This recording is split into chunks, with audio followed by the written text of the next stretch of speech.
Can you give a good example of short-term versus long-term thinking and something that's obvious when you look at it as a professor, as a scientist, whereas when someone's in the trenches, for them it seems to be the right decision? Well, the easiest ones are, of course, overeating, undersaving, not exercising. And you look like a very fit person, so you probably don't indulge too much. But how much do you sleep? Right? You ask people these questions. When in the last month have you overeaten, under-exercised, not saved enough, didn't sleep enough, not always wash your hands when you left the bathroom? I mean, you go ahead and you'll find something. And there's lots of things that we do that is irrational. And in standard economics, there's this term revealed preferences. We say, what do people want? Let's just see how they behave. And the way they behave means what they want. But if you look at how people behave, it's inconsistent with what we really want. So the reality is that, and this maybe has been one of the biggest findings in social science the last 40 years, over and over, that the environment matters. The environment matters. You take a person and you put them in one environment, they behave one way. You take the same person, you put them in a different environment, they behave very differently.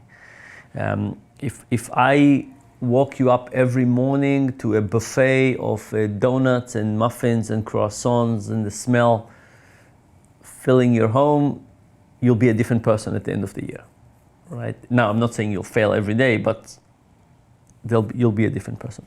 So the environment matters, and the thing about it is that it's kind of both good and bad. On the good side, it means that we actually have power. That there's a power of human free will, but the power is not in resisting the cookie, it's not to expose ourselves to it from the beginning. Right? Our power is to design our environment in a different way. Right? If I came and tempted you all the time, life wouldn't be good, but if you redesign your environment, you could live much better. So look at your offices here, right? You design them with a very specific idea in mind. Once you design them in mind, other things follow. Right? If you design them very differently, other things would follow. So human freedom really resides in designing our environment. So that's the good side. The bad side is that we often let other entities design our environment.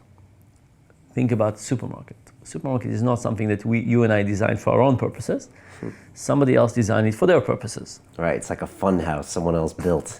It's a fun house somebody else built. In order to get your money. That's right. That's right. And they put different things at eye level, and they put different things at the end of the aisle, and they put different things when you check out, and somebody has a very different goal. And their goal, by the way, is not your long-term well-being. Right? So on one hand, we have power by designing our environment. On the other hand, often somebody else has this power, and therefore they can manipulate us. Right, and we believe we have a choice when most oftentimes it's an illusion of choice.